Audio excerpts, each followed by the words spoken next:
This recording will be for a defense of the Constitution of Government of the United States of America. So this was written by John Adams. It's a multi-volume work. We are not reading all of it. It is a multi-volume work of essays about government. And this was written in 1787. It includes studies of classic Greek governments, monarchies, and pure democracy, as well as the then new constitutional republic in the United States. Adams wrote these essays to argue the benefits of a balanced division of power among legislative, executive, and judicial branches, with a specific endorsement of a powerful executive branch. Adams's views were influential in political circles. In the nation's first electoral vote, he became vice president and served 2 terms alongside George Washington. Adams became the second president of the United States in 1797 and served until 1801.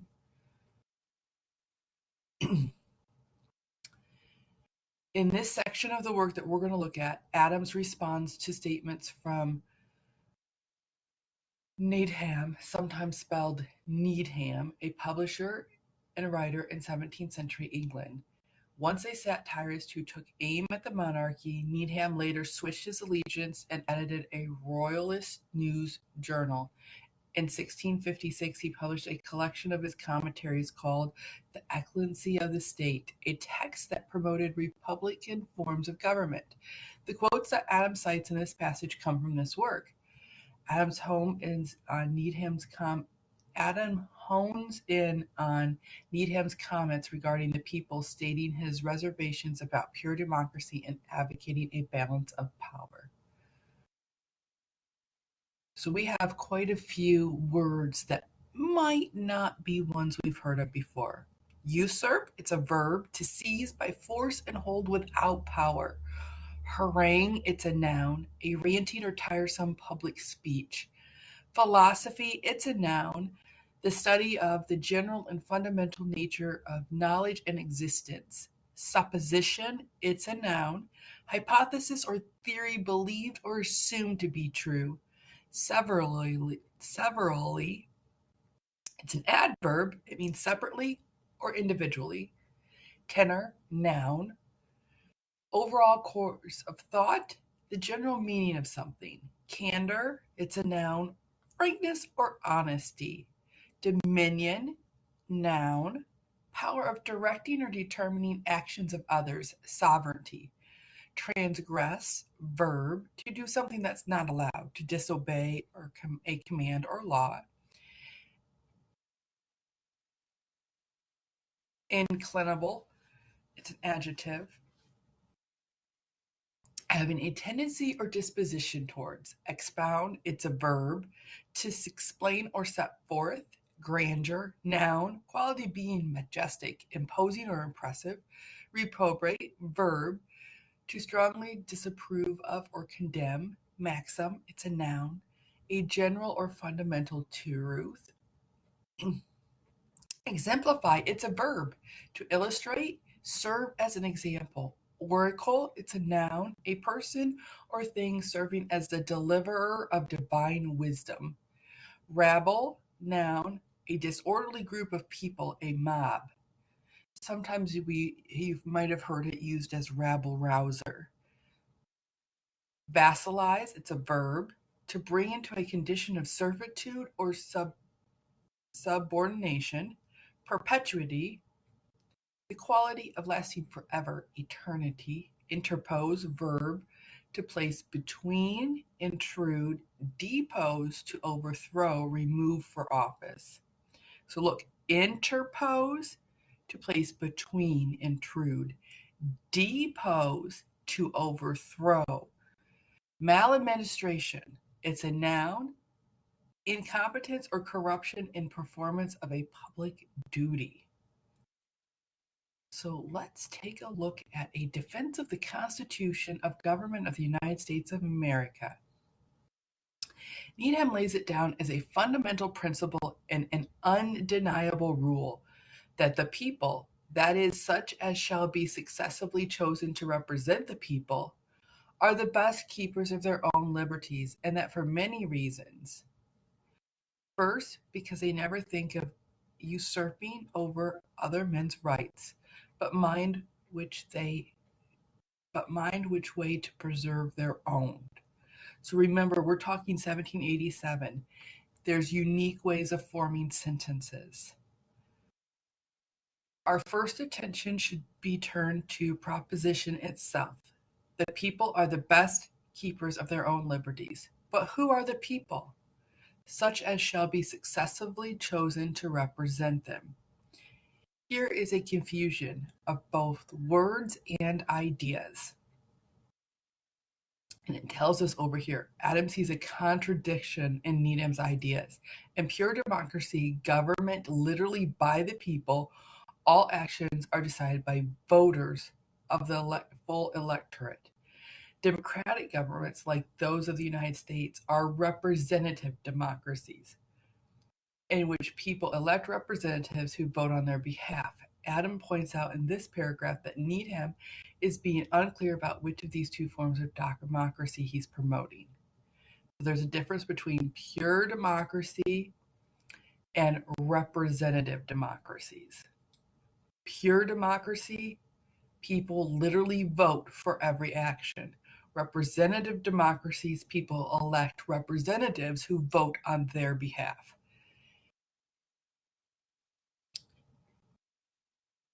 Though it may pass with the generality of readers in a fugitive pamphlet, which in this case they're using the term fugitive to refer to something that is fleeting or short lived, or with a majority of auditors in a popular harangue, ought for that very reason to be as carefully avoided in politics as it is in philosophy of mathematics.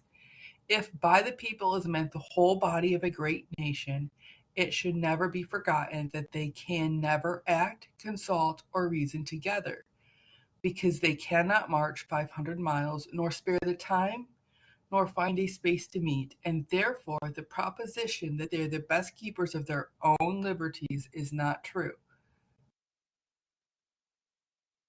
They are the worst conceivable. They're no keepers at all.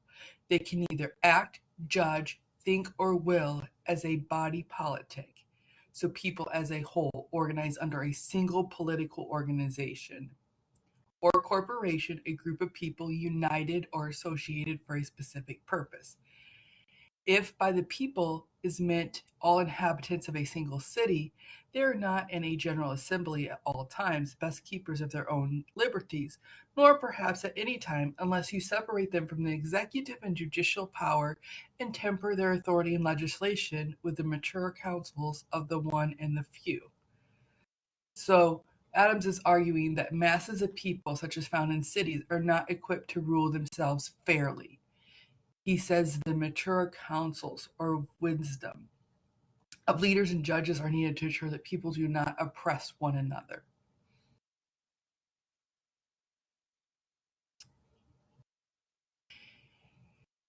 If it is meant by the people, as our author explains himself, a representative assembly, such as shall be successively chosen to represent the people, still they are not the best keepers of the people's liberties of their own. If you give them all the power, legislative, executive, and judicial, they would invade the liberties of the people. At least the majority of them would invade the liberties of the minor sooner and oftener than an absolute monarch, such as that of France, Spain, or Russia. So at the time this was written, France, Spain, and Russia were ruled by monarchs, or then a well-checked aristocracy like Venice, Bern, or Holland. So those are places that were using aristocrats that controlled political matters. So Adams is making a point that both kinds of rule, monarchies and aristocracies, might be preferable to a pure democracy. So notice that it doesn't matter whether it's representative or pure democracy, Adams is still saying they are not the best keepers of their own liberties. A representative democracy with the power of legislative, executive, and judicial will cause problems. A pure democracy, people cannot act together. So, in both cases, he's saying neither one allows people to be the best keepers of their own liberties. An excellent writer has said, somewhat incautiously, that a people will never oppress themselves or invade their own rights. That quotation is of the value of liberty and the excellence of a free government by Welsh political theorist Richard Price. So, Americans' four founding fathers included Adams, drew on Price's ideas while planning the new government. But here Adams takes issue with Pierce's theory of what people will never do. This compliment is applied to human nature or to mankind or to any nation or people in being or in memory is more than has been merited. If it should be admitted that people will not unanimously agree to oppose themselves, it is as much as ever and more than is always true. Remember, 1787. So, in this paragraph, Adams is taking aim at whether people will oppress themselves.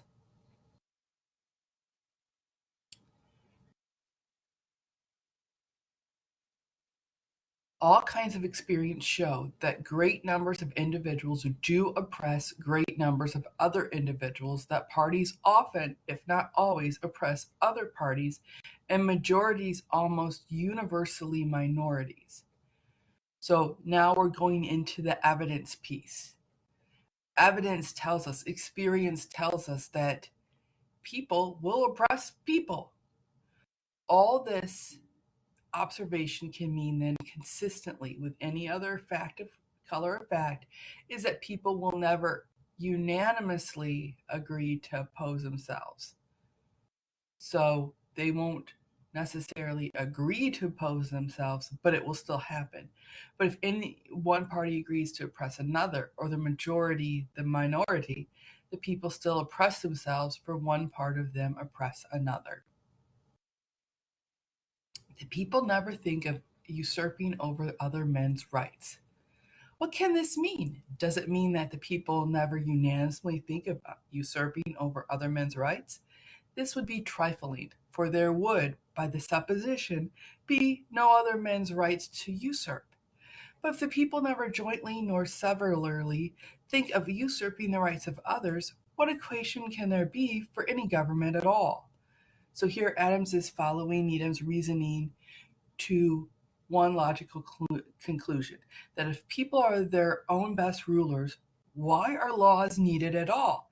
He answers this with rhetorical questions that build a strong case backing the need for organized rule. So notice it tells us rhetorical questions. He's employing some of those, employing rhetorical questions to make a certain type of appeal.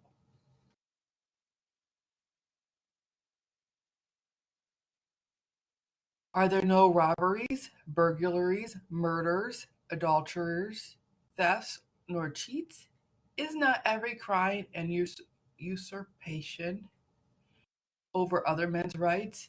Is not a great part, I will not say the greatest part, of men detected every day in some disposition or other, stronger or weaker, more or less, to usurp over other men's rights?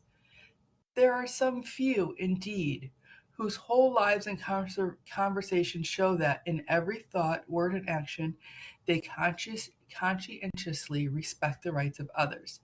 There is a larger body still who, in the general tenor of their thoughts and actions, discover similar principles of feelings, yet frequently err.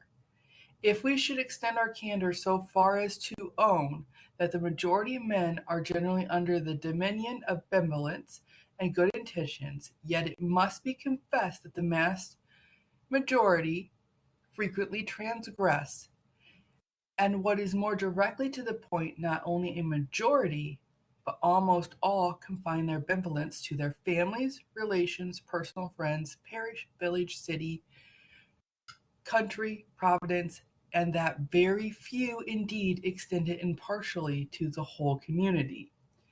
Now grant but this truth, and the question is decided. If a majority are capable of preferring their own private interest, or that their families, countries, and party to that of the nation collectively, some provision must be made in the Constitution in favor of justice to compel all to respect the common right, the public good, the universal law, in preference to all private and partial considerations. The proposition of our author refers to Needham, then that should be reversed, and it should have been said that they mind so much their own that they never think enough of others. So we need laws because people generally are going to invest in their own private interests, their families, their countries, their party. Their people will choose to invest in their own private interest over the good common good of all, is what Adams is arguing. We concur also most sincerely in our author's conclusion, in part, namely, that since kings and all standing powers are so inclinable to act according to their own wills and interests in making, expounding, and executing of laws to the prejudice of the people's liberties and security, no laws whatsoever should be made by the people's consent as the only means to prevent arbitrariness. So what's that saying is Adams is again quoting Needham's document in this paragraph in response to quotations with a parallel statement of his own. But we must carry the conclusion further, namely that since all men are so inclinable to act according to their own wills and interests, in making, expounding, executing laws to the prejudice of people's liberties and security, the sovereign authority to legislative, executive, and judicial power can never be safely lodged in one assembly, though chosen annually by the people because the majority of their leaders. So this is our. We know it's a foreign language because it's italicized. It's Latin. It roughly translates to princes of the people, another way of describing leaders previously mentioned, will as certainly oppress the minority and make, expound, and execute laws for their own wealth, power, grandeur, and glory to the prejudice of liberty, security of the minority, or hereditary kings or standing senates. So we need to make sure that leaders do not rule for long periods of time. We need to make sure to change leaders and not put all the leaders' power in one branch, to ensure that not one minority or one group of people are oppressed for extended periods of time. The conclusion, therefore, is that the people, in a succession of their own supreme single assemblies, are the best keepers of their liberties, must be wholly reprobated. It is indeed a most excellent maxim that the original and foundation of all just power and government is in the people. And if ever this maxim was fully demonstrated and exemplified among men, it was in the late American Revolution, where 13 governments were taken down from the foundation and new ones elected wholly by the people, as an architect would pull down an old building and erect a new one.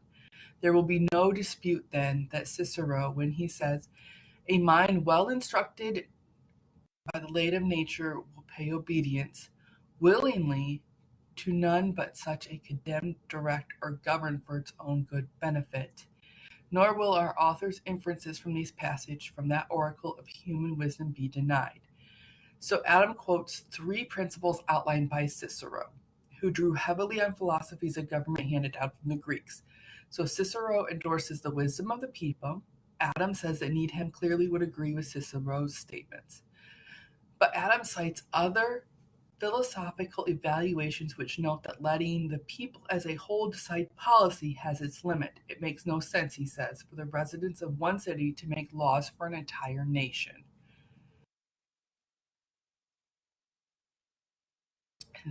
So, one, by the light of nature, people are taught to be their own carvers and contrivers in the framing of that government under which they mean to live. That none are to preside in government or sit at the helm by such as shall be judged fit and chosen by the people, that people are the only proper judges of the convenience or inconvenience of a government when it is erected and of the behavior of the governors after they are chosen.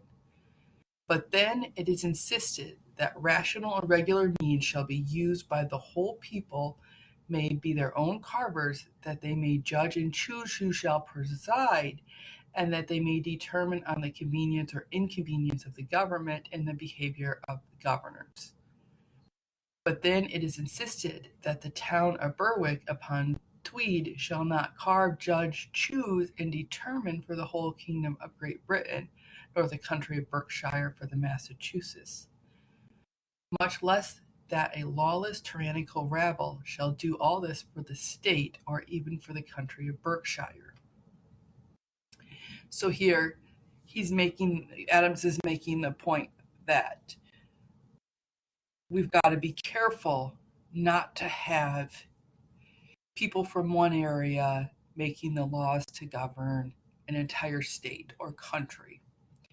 It may be and is admitted that a free government is most natural and suitable to the reason of mankind, but it by no means follows that the other forms of a standing power in the hands of a particular person as a king or of a set number of great ones as is in the Senate. So Adams has continued to quote Needham, preparing to respond with his own thoughts, much less a mixture of the three simple forms are besides the dictates of nature and are mere artificial devices of great men, squared only to serve the ends and interests of avarice, pride, and ambition of a few, to a vassalizing of the community. If the original and foundation of all power and government is in the people, as undoubtedly it is, the people have a right to erect a simple monarchy, aristocracy, or democracy, or an equal mixture, or any other mixture of all three, if they judge it for their liberty, happiness, and prosperity, as they have to erect a democracy, an infinitely greater and better men than Needham and the wisest nations that ever lived have preferred such mixtures, and even with such standing powers as ingredients in their compositions. But even those nations who choose to reserve in their own hands the periodical choice of the first magistrate, senate, and assembly at certain state periods, have as a clear a right to appoint a first magistrate for life as for years, and for perpetuity, and his descendants as for life. So in this paragraph, Adam quotes Needham's statements and explains his disagreement with it. Needham says that a free government of the people is the most reasonable method of rule, and that rule by a senate or monarch is besides the dictates of nature. Adam responds by saying a free people are obviously free to choose their own government, even if it is a monarchy or representative system, and though those systems have worked well in many places around the world. When I say for perpetuity or for life, it is always meant to imply that the same people have at all times a right to interpose and to depose for maladministration to appoint anew. No appointment of a king or senate or standing power can be in the nature of things for a longer period. Again, we know it's foreign language, it's again Latin. It means as long as he shall behave himself well, the whole nation being judged, an appointment for life or perpetuity can be no more than an appointment until further order, but further order can only be given by the nation. So that's what Adams has to say. That concludes our reading of A Defense of the Constitution of Government of the United States of America. Thank you so much for listening. Have a wonderful day.